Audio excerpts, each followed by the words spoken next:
Welcome to the Waldorf Gridiron Club podcast, your home for all things football at Waldorf University, the best small college football experience in America.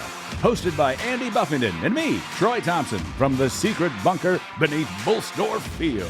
Welcome to this episode of the Waldorf Gridiron Club podcast. Welcome back from winter break, campers. Hello, everybody. It's good to be back from winter break, whatever you were doing there. You know, we hope everybody's Christmas was merry Winter and bright, and you rang in the new year appropriately. We had some friends over at our house, Troy, and we played a game that I think you would be fantastic at. Oh, yeah, what's that? Called Grab the Mic. Oh, yeah? There's a little foam. Yes, there's a little foam microphone sitting in the middle of the table. Yeah. And then somebody flips over a card that has a word, and you have to start singing a song with that word in it. Oh. And you have to sing it correctly, because if you don't, boom, you get put on mute, and you can't say anything. Okay. Or you lose a card. It's actually quite fun. It was a good time. Well, you can hear the voice of our head coach, Tyler Chapa. You might even be able to see him. Well, we don't know. We don't know yet. Yeah, we'll see how this goes. Maybe. We're trying this whole production crew video thing here, and if it works, you'll see it, and if you don't, you'll never see it because we're working out the bugs. We've been warning you. Yeah, we for said a long it was gonna time. happen. So yeah, if all of our fans out there are saying, "Wonder what these guys look like," Yeah. how's it going? Yeah. How you doing? Good thing we didn't have these during the summer series. Wow. Well, we had a good No time good though. thing we didn't. Yeah. Yeah, that's true. There was a lot of Vulgar, background stuff going on. So yeah, hey, welcome back, everybody.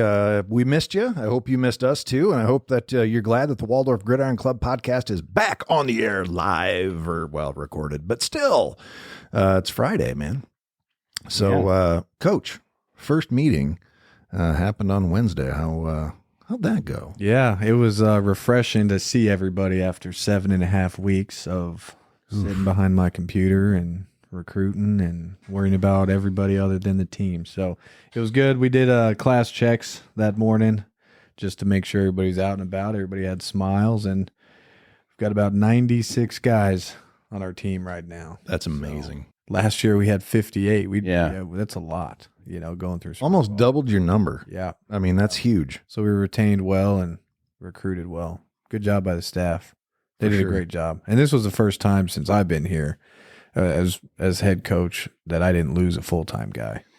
Yeah. And I think that's important. It showed in recruiting. Because you just got done with the football coaches speed dating conference. Yeah, we went to the convention in North Carolina. Yeah. Tell us about that. Is that where it always is? Or it moves around? It moves around. It'll be North Carolina again next year, but Nashville and San Antonio. Okay. So, but yeah, it was awesome. Got to reconnect with one Will Finley. Mm-hmm. Love that guy. Heard of that guy. Got to meet some guys on his staff, and got to reconnect with Brody Rohach as well, offensive coordinator now. Got a promotion. And Wayne State, Nebraska, and meet new guys and see old friends. That's great. It's a great time. So what do you do at the AFCA convention? Yeah, you just learn, clinic, talk ball. For us, it was all about, well, for me, a lot of it was culture stuff. How do you keep driving it and keep guys engaged? And I had Coach Clary go learn some different things defensively. He listened to the Arkansas defensive coordinator talk, and me and Donadio listened to San Jose State offensive coordinator talk a little bit, and just structure of spring ball and how you install, and did some special team stuff. So it's just a big, 3 days of talks, and you can find some guys meet up with a whiteboard and talk ball. That banging right there. That was me saying, we're not doing a video version of this. We're not doing videos. I'll come folks. back. It was I'll come Troy. around to figure it out next episode. It was Troy excited about football. That's that's frustration of Technology. So the Gridiron did pay for a meal for us, which Nice. was awesome. Well, good. And we're glad that we could help that way. So now you got anywhere from high school coaches up to obviously top level. Matt Daniels was there. Got to reconnect Yes. with Matt Daniels. One of our former linebacker coaches here. So Is there dudes like, like your Nick Saban and stuff like that walking around Well, they're not much like, walking around. They are hey man, you got your Aflac? posted up in a suite somewhere. But yeah, there's about 16,000 coaches there. Wow. From high school, junior college, D3, D1, doesn't matter. So are there any like big name coaches there where people come up like, hey, can I get your autograph? Can I have a job? Yeah, there will be. Yeah. And like we listened to the keynote speaker was the head coach at Army. He was talking about program building and culture. Did he talk about his recruiting coordinator? He did not. Because his recruiting coordinator is a Waldorf alum. Oh, is he? Yes. Delroy Nichols was a football player here at Waldorf University. Delroy is originally from Queens, New York. He and Antoine Cummins came out here together, played for, I believe they came under Coach Anderson. But yeah, Delroy, if you look on Army's website, Delroy Nichols is their recruiting guy. All right. Yeah. Well, he said he had 25 coaches. Well, I'm sure he probably does. I've got 9. Yeah. So that would be a little nice. different there, but yeah, no, it's good. It's always refreshing to reboot a little bit. For the Army? What's that? Army's got 25? Yeah. Yeah, but you know what's happening. I mean, they're going to Doge. I did not they're know. Cut down the number of coaches at all the academies. What I did not know Waste, fraud, and abuse over there. About the Army Academy and Air Force and all those service academies is guys can leave up until their junior year. So their junior year is when they kind of get, hey, you're going to the Army. But freshman, sophomore year, if you're like, this ain't for me, they can leave. I didn't know that. I thought like once you were there, you were there. Yeah. Yeah, that's the same thing actually with like ROTC too. The same thing. Didn't know that. Where your first couple of years are just learning the military science 101, 201, stuff like that. And then you get into that third year is your contract year. Okay. And then you're contracted. Yeah. So anyway, but I think that's why they're so good is because guys rarely transfer out of there. So they grow up as freshmen into seniors and under the same coach. He's been there for a while and, that's what we're trying to do. Well, and they have they certainly have a different experience on campus too. Yeah. They're up and they're getting inspected and it's all. Well, it's not like, PT. hey, sorry, coach, just slept in. Yeah, that's not any of that. Like, hey, I'm feeling sick this morning, coach. Yeah, don't feel well, coach. Yeah. It doesn't matter. Hey, I skipped a couple classes today, coach. Is that cool? Yeah. Yeah. No, sorry, it's not. Not at West Point. But they had 165 guys on their team. Mm-hmm. That's a lot. It is. It is a lot. And that's got to be tough because just, to get an appointment to the United States Military Academy at West Point is nothing that is just, seat of your pants. Yeah, that's where I wanted to go. That's something that, you need to be an exemplary human being first. Yep. You need to be focused on service to your fellow man and then service to your nation and then be a football player on top of it. So they're really getting cream of the crop folks. Yeah. Oh, yeah. Well, they have to, academically, they have to be strong. GPA, SAT, that all has to be up there. They have to get a recommendation from a congressman or senator. Yep. So there's all kinds of things that they have to do just to get in. Mm-hmm. And yeah. And then you play Division I football on top you do. of that. But so it's everybody's on scholarship at the academies, though. Nobody pays for the academies. You get an Ivy League education for free. The small little say this little catch that you might have to, you got to serve for 6 years, 6 or 8 years. But you enter as a second lieutenant, don't you? You do. You come in as a second lieutenant, and that's where all the officers come in as second lieutenant, right? And so, you outrank There's the perks right there. You outrank the senior enlisted person in the military. Oh man, yeah, it's great. Still, yeah. All right, so Coach, you brought in 15, 17, 19 dudes? We have 98 right now that you kept, or does that include? That includes everybody. That includes the guys that are here now on campus. So okay. We brought in 17 mid-year transfers, whether it's junior college or 4-year schools. We brought in he's technically a freshman because he graduated from high school in December. Mm-hmm. So this is actually his freshman first semester. Oh, wow. So we just found some good players and some good people, and out of those that committed, we had about 13 of them on campus. So we met them, met their families, saw this place when there was nobody here, and it was cold and snowy a little bit. So they had the full experience, and they made a good, educated decision there. So, we retained really well with the guys that we had, and we added a good class, and now we're kind of on to high school. The recruiting continues. Yeah, not done yet. Yeah, we've got 11 guys committed from the high school class right now, which is the most we've had in middle of January. That's awesome. We don't really start. In the past, we haven't started getting commits until first week of February. So we're kind of ahead of the curve here. That's great. And that makes it so much easier for your summer. I mean, you're going to try to probably we can get better at football. Yeah. If we're not recruiting, last summer, my coaches just itch to get better at football, and I've got to go in and say, well, you got to quit watching or listen to that. You got to call this kid, or you got to get this transcript or do that. So they worked hard. I think they want a summer, which I would love to have a couple weeks off in the summer. So your first go at this as head coach was a scramble anyway. So I mean, it was holding the ship together, and now it's more creating the foundation. We've got a good foundation with we retained 80 guys. That's huge. That's big time. Last year monstrous. We retained 55 and only brought in 3 or 4 mid-year guys. And so this. And on top of it, Coach, I mean, I'm going to point out the obvious, but I mean, you're recruiting a good class of kids coming in and against a fairly challenging record. I didn't win a game. Yeah. Is that right? I didn't win a game. And so, I mean. So how does that happen in the recruiting process? Got to be transparent. Yeah. And I wrote 0-11 on all the coaches' boards. Yeah. Just not if you're ever getting in your office and you're like, man, I'm tired. You just look at it and you're like, all right, so some of the coaches would try to erase it as the recruits were coming in. And I'm like, no, man, we have to talk about why were we 0-11? Yeah.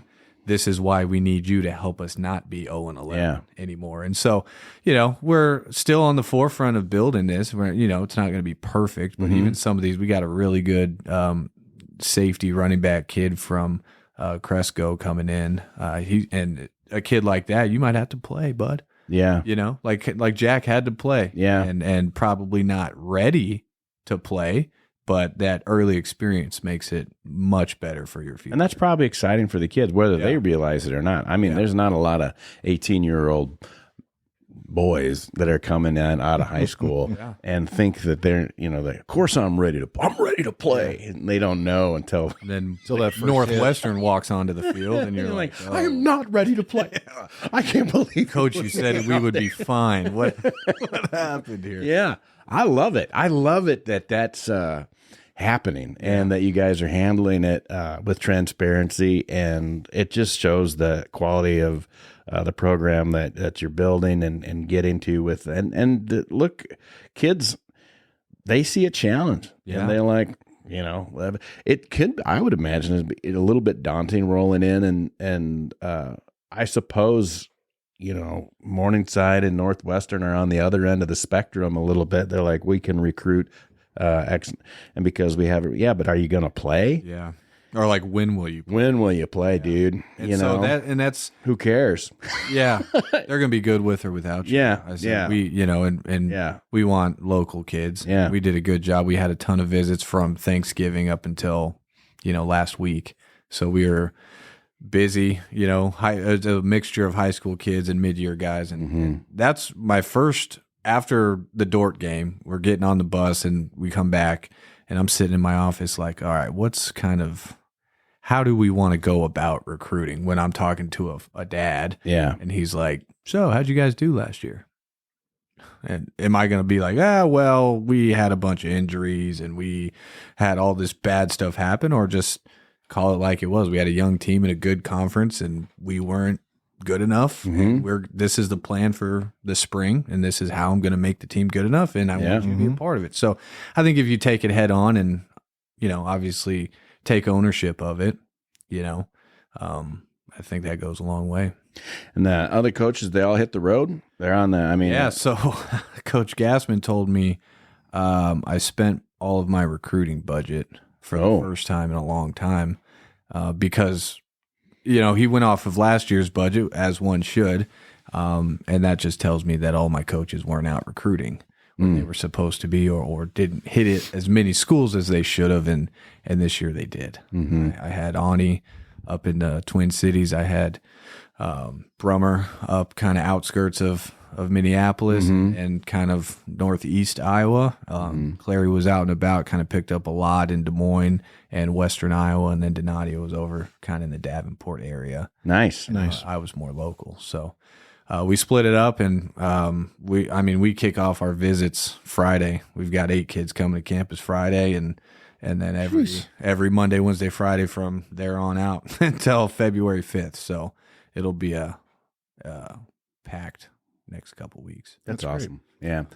And hopefully it does get to the numbers that you want to achieve so that you can focus on football, enjoy the summer. Yeah. How many kids are you? We were been talking about it for a while. Who were holding back, or not holding back, but who's staying back and living in Forest City over the summer? Yeah. So I think it's a fair number. Yeah, I think 40 to 50 would be huge. Come back July 9th and be just football, working out, and if they need to get a job, I think, though, you got 2 months to work out. I think it's only going to cost less than $300 to move into the dorm early, right? So you do that, and some guys will live off campus. The biggest deal will be food. Or do they have enough money for food? Can we supply them any food?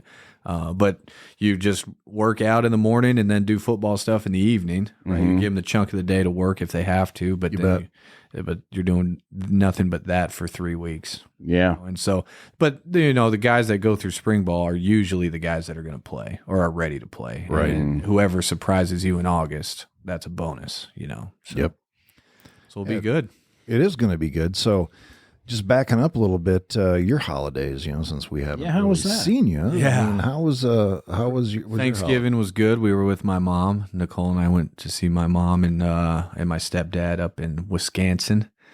Stayed there for a little bit, and then I think we got there on a Wednesday, and then when we got back Monday, I was on the road for 14 days straight. Same thing, all the other guys, and then we got Christmas off. We were in San Diego for about 10 days. San Diego. We were in sunny San Diego. Went to the Holiday Bowl, saw some football. Nice. Yeah, and then as soon as we got back, we had visits, and then the convention, and now we're here. So it felt like it just went by in the blink of an eye. So. Yeah. San Diego. Yeah, well, I guess I'll fill in the kind folks. We had some staff changes, updates. Yes. Okay, yeah, let's do that.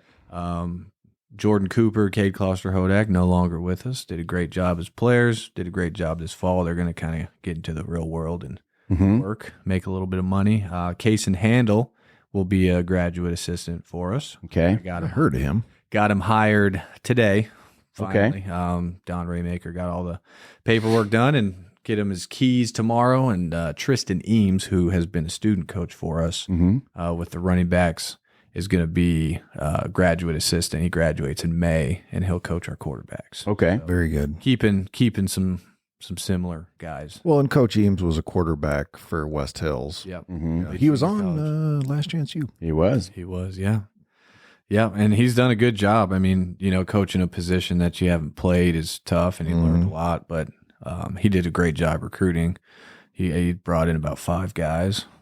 This mid-year class, really good players, and so that is good. Yeah, for a student, student coach. Yeah, his dad was a high school coach for a long time. He knows the game. He knows, and so he's got good connections out there. So that is keeping good. everyone together for sure.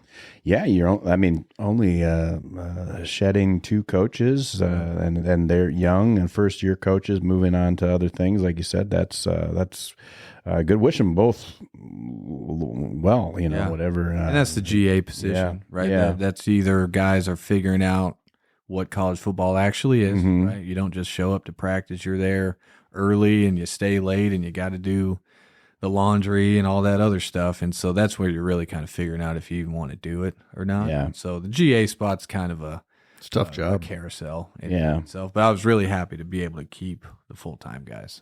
Yeah, for sure. It's good to have that stable back because they understand what the culture is that you're trying to build here, and they're going to move that along as well. And even having Coach Eames in there, having Coach Handel in there. Coach Handel. Yeah. Wow, there's more than one of them. Mm-hmm. Yeah, one in Texas. Yeah. But they've lived it. Yeah. And again, we've talked about this on the podcast time and time again about you see those programs that develop success. They don't like, oh, we grabbed this guy from out here and this guy from over here that, we just needed a good GA.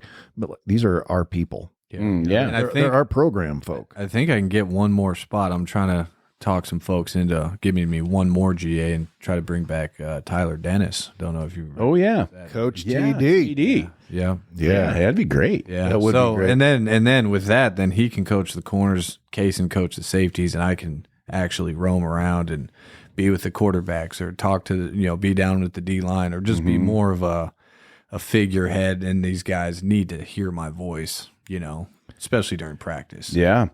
My favorite Tyler Dennis story. Oh. And I don't think I've ever shared this before, but back when I started with the team, coming to practice and stuff, it was very unfortunate during those first days that the Waldorf University cheerleaders would practice in front of the stands while the football team was practicing. And they always played music and stuff like that. And of course, that was a distraction for a lot of these young men, and rightfully so. A bunch of beautiful young ladies out there, that are in better shape than most people probably should be. And Tyler Dennis went constantly, and he probably still is. He was in great shape. He would always tuck his shirt up under his pads so he could show his abs off and dance. And he'd just sit there and he'd kind of glance over at the girls to see if they were looking at him. And I always thought, dude, give it up. Yeah. They Just don't want you. Give it up. So Oh, he was a good player. Maybe He was it all worked. conference. You don't know. Yeah. We'll see. it doesn't matter, but it was just one of those things.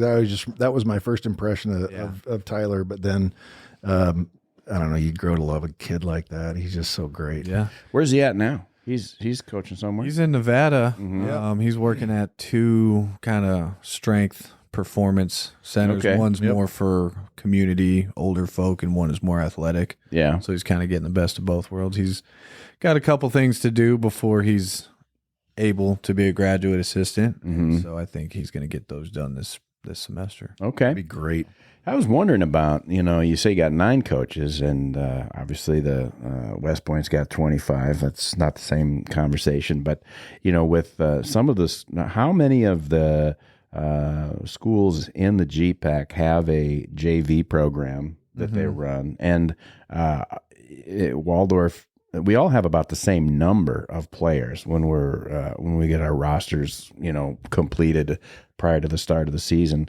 Everybody in the GPAC's in that 120 to 135 range. Everybody's in that same boat. So there's clearly plenty of players available to have a JV. And I know some of the schools do it. I don't know how many. And then I'm wondering what that even would look like. And then what additional staffing does it take? Because I'm, just talk about that. Yeah, no, we used to do it. And I think in 2019, 2020-ish, we would play, well, not 2020, 19 and 21.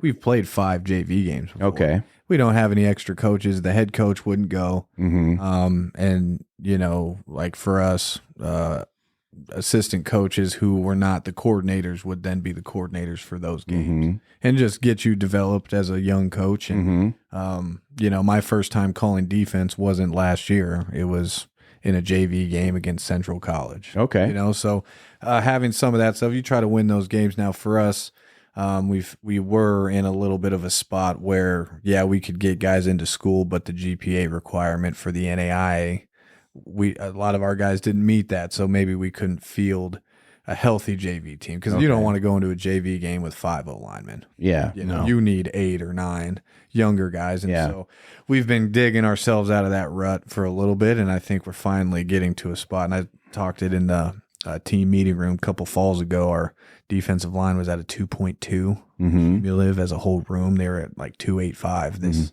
after this fall. So nice. That's great. it takes a minute to get the right guys to buy in and do that stuff. So the goal is to play, anywhere from 2 to 5. And we've played Iowa Central, we've played Simpson, Northwestern, Dort, Wartburg, some of those schools. So But also there's some schools in Minnesota that aren't too far away, St. Olaf and some of those schools that, under 2 hours wouldn't be hard. So, so that's just kind of wide open. You could play, doesn't necessarily be you create your own schedule. You do what you want with that. And so it just depends. Are you trying to redshirt people or not? Because if you're trying to redshirt people, they can only play in 2 games. JV games count towards that too. So if you want to redshirt guys where they still have 4 years left after their freshman year, then you play 2. If you're saying, well, I would rather develop you and you be more ready to go,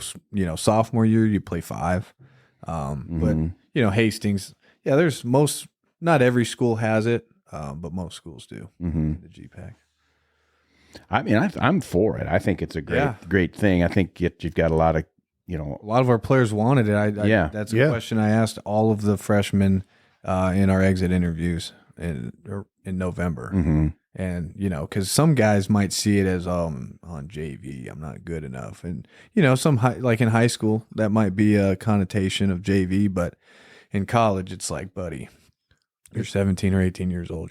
It's development. Yeah. You're not ready yet. Yeah. That's what all this is about. And right now, with lack of JV, it's really our scout team folks that's what they're using to develop themselves and show what they got. And obviously Indy and stuff like that does it as well. But a JV program really kind of gives the coaches more of a look at what these kids are like in a and instead of like Tom calling the defense of a JV game, Brummer would call. And it gives for Brummer, and it's good for Brummer, and it gives him maybe a little bit more ownership of the defense in our next game plan meeting because he had to run whatever in the game. So and so for the young guys too, Eames and those guys, I think it'll be the goal is to get there, but I don't want crossover where guys are playing JV and then they have to come in and play 10, 15 snaps of varsity football too. That's right. You're going to get someone hurt. You do. Yeah. Yep. Yeah. For sure. Yeah. Because you're not usually going up against, a lot of development kids, especially when you're playing something like Iowa Central. Correct. Those kids they're dogs. Those kids need film. Yeah. Extra film. Yeah, absolutely. And so it's not like you're just going down playing something. Our last JV game, Carter Brookhoff was the quarterback and young Caden Obley. Those guys had a great connection, but Iowa Central had a middle linebacker that was talking to the University of Oregon. Are they good? Yeah. And so we're like, what are you like? All of our guys are freshmen. Yeah. This guy's a sophomore. Yeah. Trying to go to Oregon. Yeah. Yeah. Eating raw lamb chops on the sideline. So, some of those junior college guys, you'll have some of that. So, scheduling a Wartburg or somebody who has similar. I think that's better. Folks. Stick with the 4-year universities. I'll scrimmage Iowa Central or an Ellsworth or something. That's always been good before camp's over with. For sure.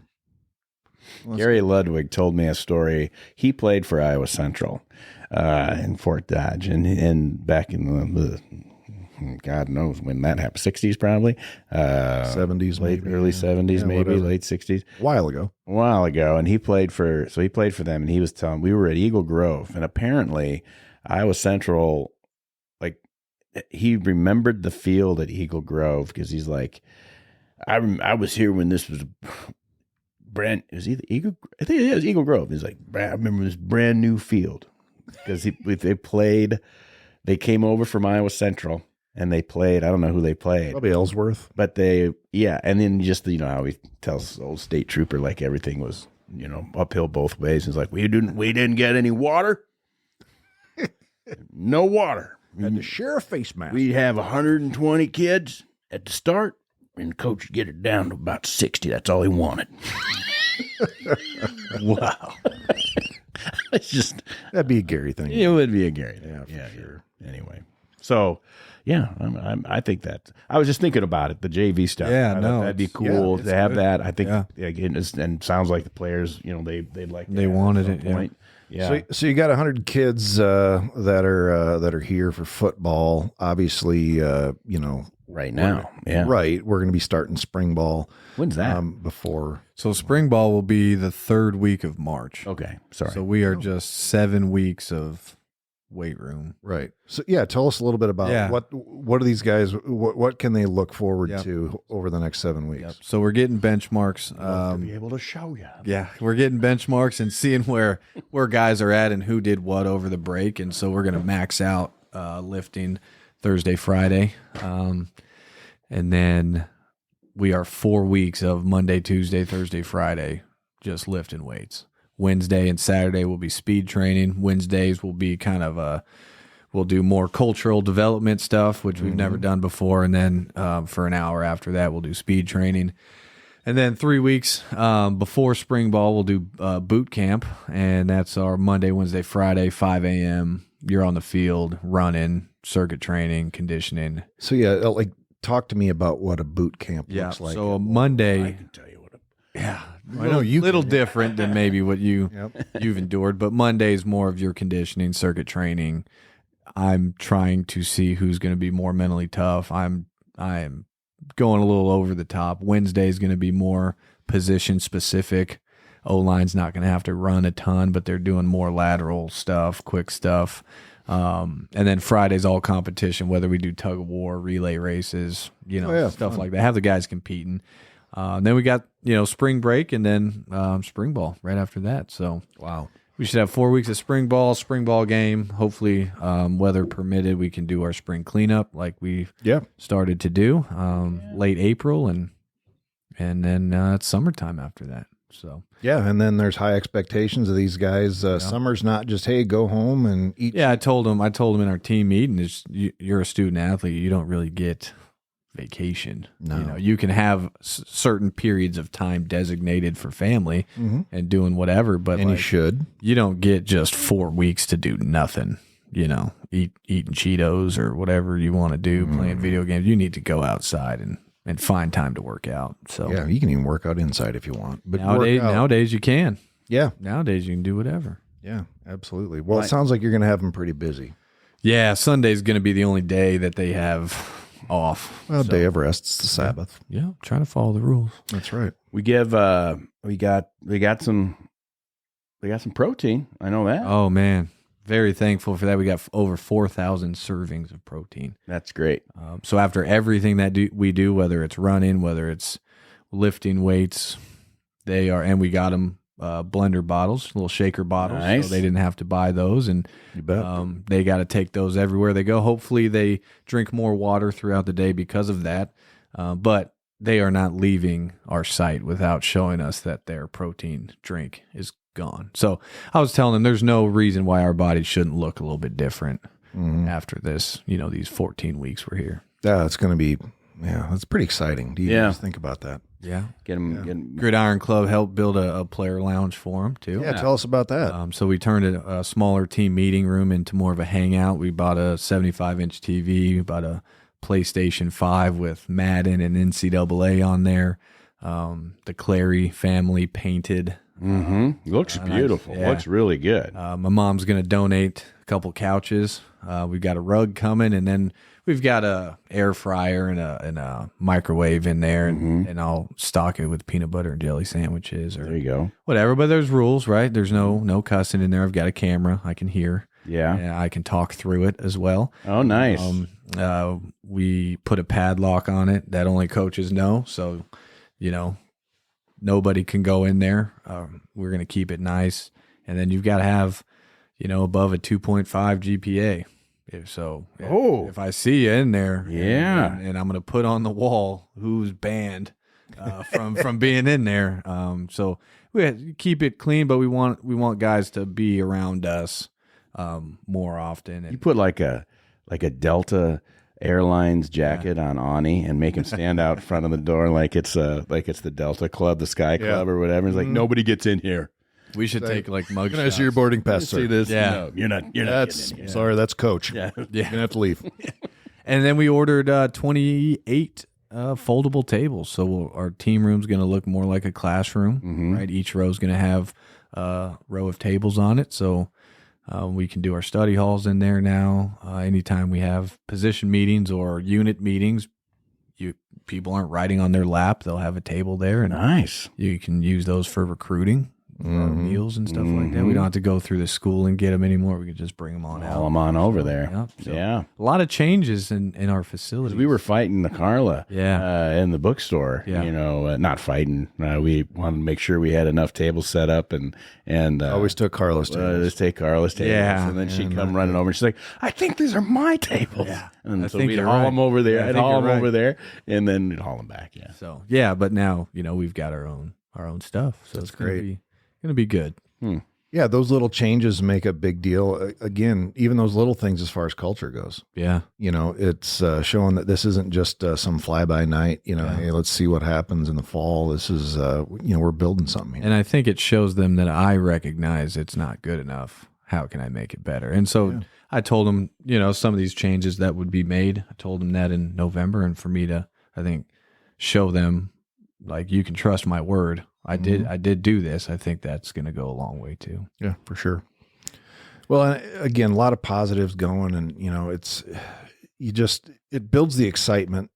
For myself as a huge fan, just looking at what's going to happen in the spring game. Yeah, that's always so much fun because you're going to get those guys that come out where like, where did this person come from? Yeah, and that's good. And we've got some of those guys that they look really good, and you can tell by just having conversation with them, they got a good head on their shoulders. Yeah. So I'm excited to watch some of these guys compete.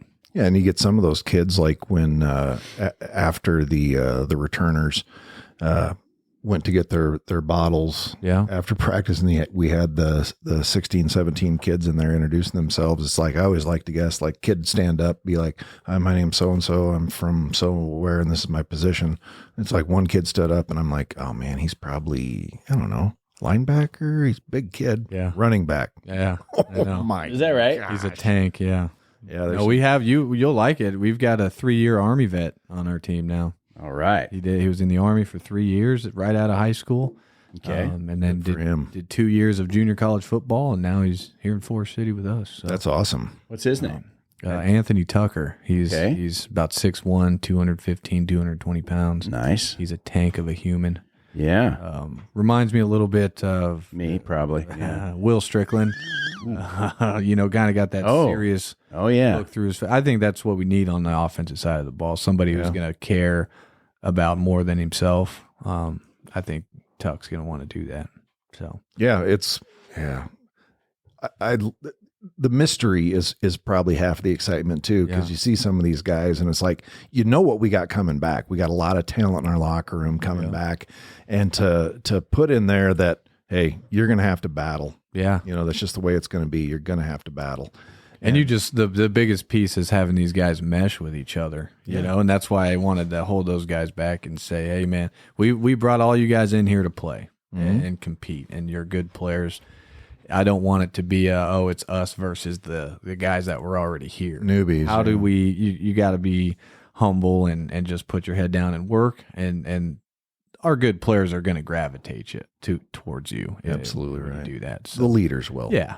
And that's what's important. So yeah, and you'd always kind of like to think that some of those kids are going to come out and end up being team captains in that first year, because they're going to have that stuff, that X factor that you really can't measure. And some of those guys will have chips on their shoulders for whatever reason, whether they're junior college or even 4-year, for whatever reason it didn't work out. Yeah, and so this is kind of a fresh start for them, and they want to prove whatever. So I mean, we brought in a couple quarterbacks, but I met with one after, Tate Richardson. He's from Eagle Grove. Yep. Great athlete, and just excited to be here. Was at College for a semester, and now he's here, and he's an athlete. And so don't know what he can do, in live scenarios, but he's got the tools to be able to, I think we can do a couple different things with him. Yeah, we'll find out. Yeah. Yeah. So it'll be good. Troy, how's it going over there? You're trying to figure out your look. You look like an evil genius. You kind of got your hands. Well, there's a lot going on. I just had a great conversation with Andy Buffington. I was listening. I was in the room the whole time. Listen, folks, we're trying to get these cameras going. I think what's going to happen is, and I've got them going now. Oh yeah, it's too late to do the whole episode. We're not going to start over. Yeah. But we'll be able to do shorts with these, and so now they'll be interested. Yeah, to some degree. Like a little snippet. So like what they can't see. prior to this. Interested is a strong word. Well, I mean, maybe. Listen, I put it on you right Intrigued. now. You know, when the little light is red, that means it's on you. And that's what That's what he looks like all the time. Oh, what do I do with I don't know what to do with my hands. So I got a face for podcasting. you so. know, I've just been jumping around here, turning cameras on and turning them off and trying to figure out how this is supposed to work. It seems to, I have 4 cameras and, I think that when I was testing it last night, it worked great. And I was so frustrated earlier in the podcast. Well, that's I couldn't that figure big it out. smash sound. That was we heard. that was my iPad being thrown down. And, cause maybe that fixed it, but It may have. it could Yeah, be you that- did hit that pretty hard. If all else fails, You get left a bigger hammer. Could be left a 4. mark there. No, could be 4. 4 cameras might be the problem. Might be. And I you're don't supposed to know. be able to run as many cameras as you want on this. So Well, let's do like 3 or well, 4. we are in we the got bunker. 3 going on right now. Yeah, Oh yeah, there's no chance of getting the signal out of the bunker. I mean, she's deep. Yeah. yeah. We are way under. Yeah. Old As far as- Field. As far as anybody knows, yeah, that's right. Yeah, one thing we should talk about too before time gets away from us is Saturday the 25th. That's a good thing. Yeah, absolutely. You got 8 days from this episode. On January 25th at the Bowman Fine Arts Center is the first ever Bolsy Awards. Pretty excited. It's something that's been a couple years in the making. We've talked about it from the gridiron level, the club level for a while. And it's a way to recognize those guys that were out there last year, giving it their all for our Warriors. And it's going to be pretty exciting. So Troy, what do we got for a lineup going on? Well, we've got a lot of. We were talking about it before we started recording, but yeah, I do happen to have the lineup. Basically, it's going to be just like a award It's show. like the Oscars. It's like the Oscars, but for Waldorf or the ESPYs. for football. The The ESPYs, Bolsies. the Bolsies, and so yeah, we're going to do. I'll do a welcome, and then we're going to have a variety of different presenters. Andy, you're going to present. Coach is obviously going to present. He's going to have the opportunity to talk about the season and what we have coming up there. We're going to recognize the. I think the first 2 Bolsies are going to be the. We're going to try to recommend. We're going to try to recognize our academic achievements first and foremost after Coach Chapa gets up there. Then we'll do some. We'll talk about what we've purchased. Talk a little bit about that on this show tonight, but we'll let everybody know. The best thing is that, believe it or not, if we can get, if anybody believes that I can make this work, it's supposed to be live streamed using the same videos, the same video equipment, Andy. The same video equipment is what. That's right. The same video equipment you're watching this on right now. Yeah, folks. right. That you're not watching if you're listening on a podcast, but we'll see how that works out. We'll figure this out. Anyway, so I'm practicing with that, and then that was part of the rush for me is getting this stuff all put together so it would be ready for the award show, so we can live stream it on our X profile and also on Facebook at the same time, and I think we can do it at even on YouTube at the same time. So we can have it 3 different ways, all at the same time, and I'm sure that it'll work out without any problems. But we're gonna test always. it. We'll be fine. It's the 4th camera. You can't have 4 cameras. What are you it's a trying to 3-camera do? operation, man. Crazy. So we're going to talk about. So the first Bolsies will be the defensive scout player of the year, and then the offensive scout team player of the year. We're going to do an Iron Warrior of the year. We did an episode where we talked about who all the nominees were, for sure. and then we're going to work our way down. Most outstanding D lineman, most outstanding O lineman, and then these are all Bolsies. And then we will have the defensive MVP, the offensive MVP. We'll have some hype videos or highlight videos for the defense, the offense, and for special teams. Special teams player of the year is in there somewhere as well. We're going to recognize fans of the year, volunteers of the year, and then the final, the big show, the final award is the A. David Bolstorff Man of Honor, and that'll wrap up our show. So we think it's going to be about an hour long, maybe a little bit longer. There will be a meal before that. If you're listening to this and you're a member of the Gridiron Club, in other words, Check your email. you're a paid member and you were getting Fan Friday. Now, if you're a parent and you're listening to this, you were also getting Fan Friday emails throughout the season. Yep. But if you're not a member, you didn't get the invite to the Bolsies in person at the Bowman Fine Arts Center on beautiful Waldorf University campus. And so that's those RSVPs, we need them by Sunday this weekend. So if you can't make a decision about whether you and if your spouse is coming with your significant other, guest, whatever, you can have a +1. That's an option on the email. So 3 easy buttons at the very top of the email. If you received it from me, I did say very simply, yes, I will be attending. I will be attending +1. I did that one. Yeah. Or bringing the wife. I ain't coming. I'll be there. Something like that. So that's good. Glad to hear that. We'll have the whole team will be there. We got the coaching staff there. We've got members of obviously the athletic department and administration that'll be there. We have presenters of all types, and the Gridiron Club will be there. So hopefully, if you receive the invitation, you get that RSVP back to us. It's going to be a great meal. I can tell you that. We're gonna have the rib crib. Bring us some brisket. And there's chicken involved. Yep. And there's, I'm pretty sure it was chicken. Yep, there's chicken. There's Okay, chicken. yeah, You're chicken, right. brisket, beans, a delicious salad, and probably some other good stuff too. Then plus lemonade and water, the usual thing, to wash it all down. Rib crib is delicious. Big portions. You're going to have a good time. I think our players are going to love that. And then prior to the award show is at 7. Yep. At 5. I said 5. I sent a second email out because I had been corrected by the hardworking ladies that have been putting this all together for us on the backside, and they say we thought it would be 4:30 so that there would be time for people if they wanted to have a cool adult beverage or something like that. There's a happy hour period, from 4:30 to, but at 5:30. We're done with that. We're putting everything away. Players are coming in 5:30. We're getting everybody seated. We serve the meal at 6 o'clock.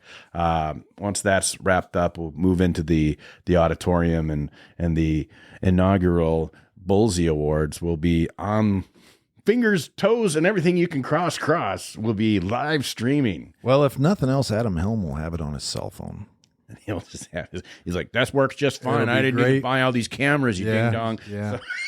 Great quality, just like the coaches' shows were good. I know. He did. We've got all kinds of iPads if we need them. Hopefully we can get it so like this. Well, you got a week. Well, yeah, I'll figure it out. I know you will. We'll just roll it. You're going to have to get into the space, though. Yeah. And make sure that you have wide shots, close shots, everything. I mean, apparently, if I got 3 cameras, I can tell you we're going to have three views. Might have no shots. Maybe have 4. If I have 4, that's why I have 4. Might just be all audio. Yeah, it might be all audio. We're going to have this. This is going to be great, and we're going to get it out there. It's going to. Well, and I've told you, Troy, that I'm really looking forward to more than anything the production value that you bring to stuff because you don't do things halfway, which I love. You proved that at the hot dog eating contest. Oh yes, earlier this year. Yeah. There's a soundtrack. We got to have intro, outros of people walking in. We got to. I'll be backstage so that I can continue any type of announcements there and control my cameras. Well, it'll be fun. So are we gonna be throwing out any of the For Whom the Bell Tolls, which was our walkout song for the Warrior Walk? So that's an interesting question because I love that song, Troy. I know, but all right. So you see, here's the. Golly. What are you trying to do? I'm trying to get variety on my camera. No, we don't. Slice of life. So I'll tell you this: when you live stream to Facebook, YouTube, or X, you got to be careful about. You will get playing. trademarked. You will get zipped. So we have to be cautious about the music that we play on. Understandable. Mm-hmm. Just make our own because we're going to live stream it. Yeah. Yep. You could just go in and we could do our Warrior. Yeah, GPT. Warrior GPT. We own that. Yeah. Oh, we own. we own. And I love the Warrior fight song. All you, man. The AI, the Warrior GPT fight song will definitely be part of it. We've got 3 songs. That we've used that type of. Oh yeah, the Summer Series anthem. There was that. There was the the fight song, and then the alma mater. The alma mater. Alma mater that's is one a of good the one. best. That's a good one. It's one of my favorites. Oh, hail to thee, O Waldorf. It's great. It's great. It's that will be in there, and then of course the other sounds, just their ins and outs. But I suppose no Metallica, unless we could get Metallica here. Yeah, if they would sign off on it, Write them a letter. you know. Oh, You never write them a know. letter. Maybe just write them a little love song. I don't know. Well, Looking forward fortunately, to it. So, hey, and here's the thing: is that if you're listening to this on Friday and you know that you only have 2 days, and you're like, I really want to be there, $100, quite honestly, and God, hopefully, I don't know if we'd be able to get that out in time. So, yeah, it may be too late by the time this airs for you to get on, but it's too late. But it's never too late to join the Gridiron Club because this is the inaugural. We're going to do this every year. So if you didn't join the Gridiron Club, where you should have, and you feel really, really bad about it, and you're thinking, what can I do? Say, go ahead, go to the website, go to waldorfgridironclub.org, click on the donate button, become a member, and we will definitely have you on for the next, because it's 2025. So you're on for the new year. So that's, we got time. I technically have not donated yet in this calendar year. Since we do run off the calendar. Yeah. So I probably shouldn't go. No. Oh, wait, no, I'm a 24 member. You're 24, man. Yeah. Come on. Yeah. I wrote a check. Right. No, yeah, I did write a check. Well, actually, my wife wrote a check. So You just handed the check over. To Adam. Here's for the trees. Take it. Here's for the Gridiron Club. I'm leaving. Take it. yeah. I didn't leave. We stayed for the meeting, and I got really tired. Speaking of tired, oh, man, Daddy needs some sleep. Well, that is what's going to happen. Please RSVP. We're going to give you an update on the trees situation. We're going to talk about things that we bought, like we did in this episode a little bit more. It's going to be a great. Thanks, Andy, for making it, giving people high expectations for the production quality. I am looking forward to it. It's going to be fun, and so. And I want it to be fun because I want the kids to sit there and feel like they're in the ESPYs. Yeah. To the, you talk about retention, you talk about retention of coaches, you talk about retention of your players and the sales aspect of recruiting. It's like, what kind of program is this? What do we have? And it's like, well, here's what we got. Here's what we're building towards. And it also reflects it reflects the dedication that our Gridiron Club has, to the program, and the people that are in the Gridiron Club, the volunteers, the members, just everybody that loves Waldorf football. And so, in fact, I got a text from Bruce Brookoff from the Chain Gang. He said, "Hey, I've got some checks here for you for trees. If you can promise me that those trees that we buy will be right by where the Chain Gang tailgates." Oh, yeah. Absolutely, Yes, Bruce. they sure And I was will. like, no problem. Make that happen. Yeah. That's right. Exactly. I'll even let you help me plant them, Bruce. Yeah. You guys can come out Exactly. there. We'll make bring sure. a shovel. That's right. Yeah, for sure. And that's again, and it's still not too late for folks to donate to that. I mean, No. we haven't ordered the trees yet, so you take your pen out and your checkbook and you write it for, like, let's say $1,200 for 4 trees, and that turns into $2,400. And so that's more stuff for us because we're going to be ordering probably here in the next couple months to make sure that they can go in the ground once it thaws. Maybe sooner than that. I mean, I'll probably be calling the guy still this month just to give him a heads up. We're looking, I think originally we said 50, but as we count the trees we took out, that's how many that were taken out overall. By the way, Waldorf has done a great job. They've taken the trees and removed the stumps. They've been grinding them out. Yeah, they've been. Wow. I Good know. job. They've been doing My it. car got hit one day on my way to work with a chip. As he was grinding, it was my fault. Well, I was driving too slow, looking and seeing what was going on, and That's ideal, though. crossfire there. It's probably the same branch, probably the same tree where when it was dropped down, I cut the branch and then your head, My head got in the way. got in the way. Yeah. Probably that same Tried to tree. take me out. Something about that tree, But we're gonna have, So I think it'll be about 40. I don't know if we're going to do deep to the west with on the south end where we have By where, that the, where the dugout? where the dugout is, because for future development stuff, just talking with different people on campus and administrators and just things that are going on is like, well, that's potentially an area to be developed, and so it would suck to plant these Just to nice take them on out trees, again. take them out. Yeah, and obviously we want to focus on the north side and the east side of the field and just get that done. And I can't wait, here, especially in a few years when those are in full bloom and they're going to be a beautiful ginkgo tree. Yeah. It's nothing but great stuff. I mean, super excited about seeing that. And again, it talks about the Gridiron, the club, the donors, everybody doing stuff. The Bolsy event, the new team lounge, the protein powder, all this stuff is about for our kids, for the experience. Mm-hmm. It's not just this isn't some fly by night. And if like what the Morningside coach, Coach Ryan. Yeah, Coach Ryan, when you guys were talking at midfield and we had all our fans over there tailgating and everything else, he's like, what did he say to you? Something like, well, he told me that this is not normal, the experience that we're able to give, especially when we're not very good. Mm-hmm. And so for me, it was, well, we have support because they know what we're trying to do with who we're trying to do it with. Absolutely so right. And it's not just moms and dads. It's folks from the community and members of the Gridiron Club come out there and have a good time. And folks, it's going to be here before you know it. Yeah. It's going to, this is mid-January. Think about it, in 2 months, we're going to be open water fishing, folks. Well, some of us.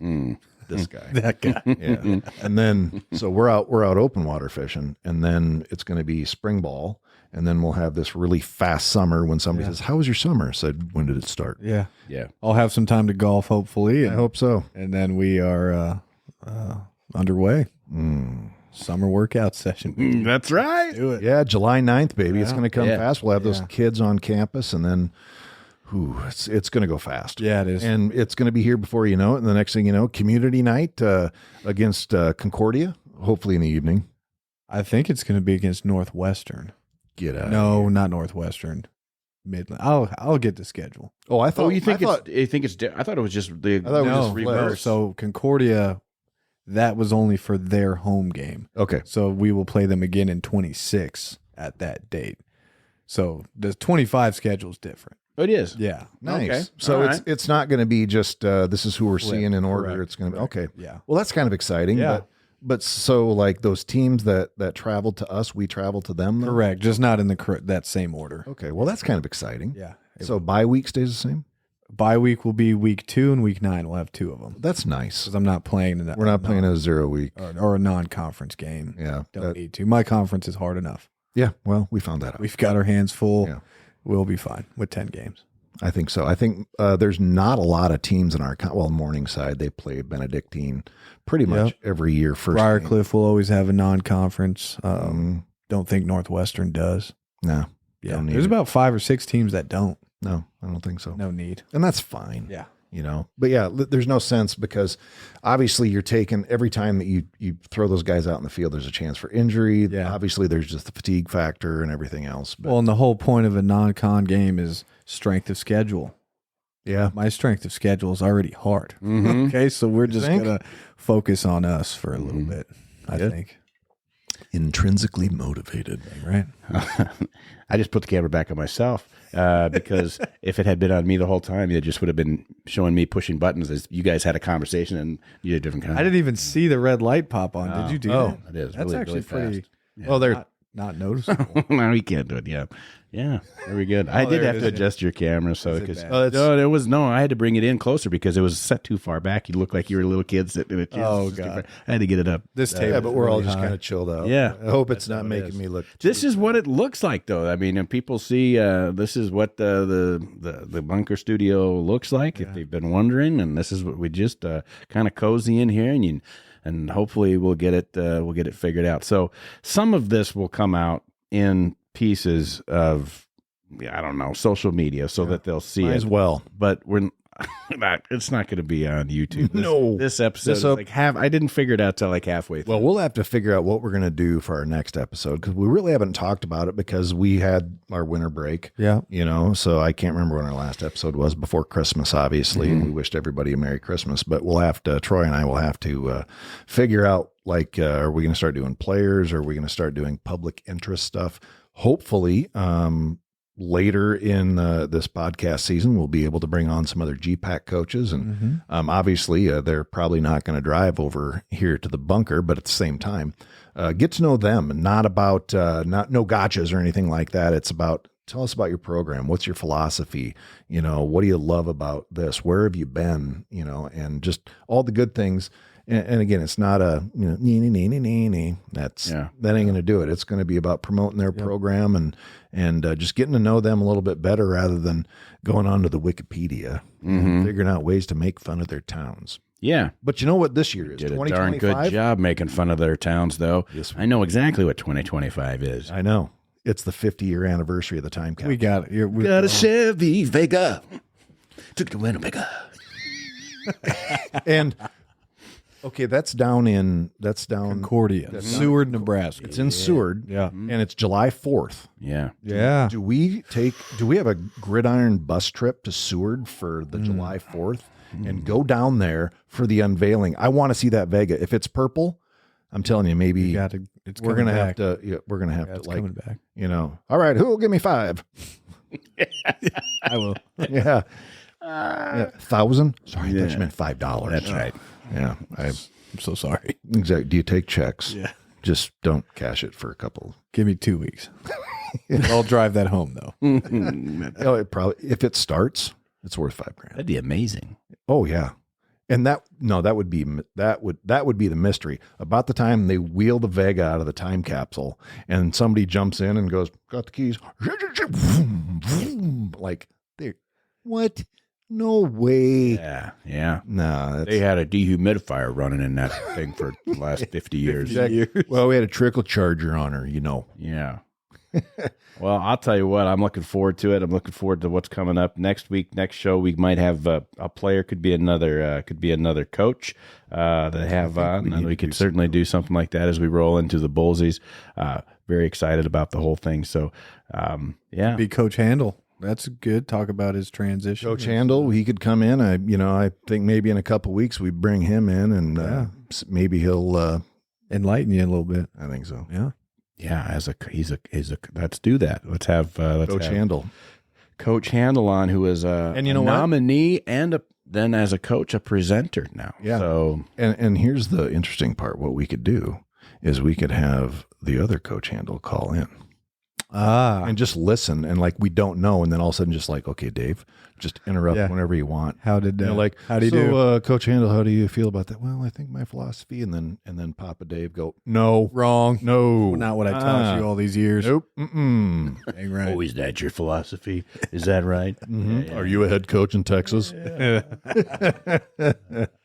Well, and still, Dave and Jill Handel, just great people. Obviously, they make great sons. And Keegan's graduating early. What? As a junior, and next fall he will be doing his master's. So he'll be a grad. He'll be a grad student. Okay, that's good. We'll keep him around. We don't want those Handel boys going anywhere. No.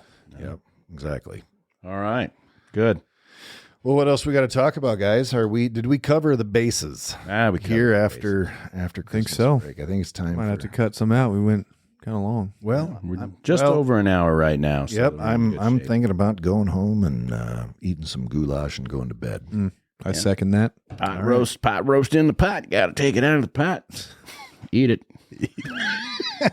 Hence, pot roast. All right, well, that's going to do it for this episode of the Waldorf Gridiron Club podcast. Thanks, Coach, for joining us. Thank as you. Always. You always do a great job coming in here and just keeping it light. Love having you around. So, it's great to be back. It's great to be back on the podcast. Can't wait to see what the rest of the spring is going to bring. And then we'll figure out something great for a summer series as we roll along. It may not be as fun as last year, but I think we're going to figure it out. Yeah. So do it. Figure it out. All right, folks. Thanks for joining us on this episode of the Waldorf Gridiron Club podcast. We're back, baby. So, for Troy Thompson, this is Andy Buffington, and forever and always, go Warriors. You can join the Waldorf Gridiron Club and be part of the best small college football experience in America. Just visit our website and pick your membership level. Find us and everything Waldorf Gridiron Club related, including professional photos, at waldorfgridironclub.org. You can also click on the Support the Show link in the show notes to donate. And you can even use the United States Postal Service by sending your check to the Waldorf Gridiron Club, P.O. Box 125, Forest City, Iowa, 50436. It's tax exempt, hassle-free, and has a level for every budget. That's right. Anyone can join, even our rivals. Show your colors. Join the Gridiron Club today. Get it? Got it. Fantastic. The Waldorf Gridiron Club podcast is hosted by Andy Buffington and me, Troy Thompson. Produced by Sunnyside Farm Studios in beautiful rural Forest City, Iowa. Platformed by Buzzsprout and music by Soundstrike. The Waldorf Gridiron Club is a 501c3 nonprofit organization dedicated to the student athletes of the Waldorf University football program. Our mission is to assist the program in maintaining the best small college football experience in America.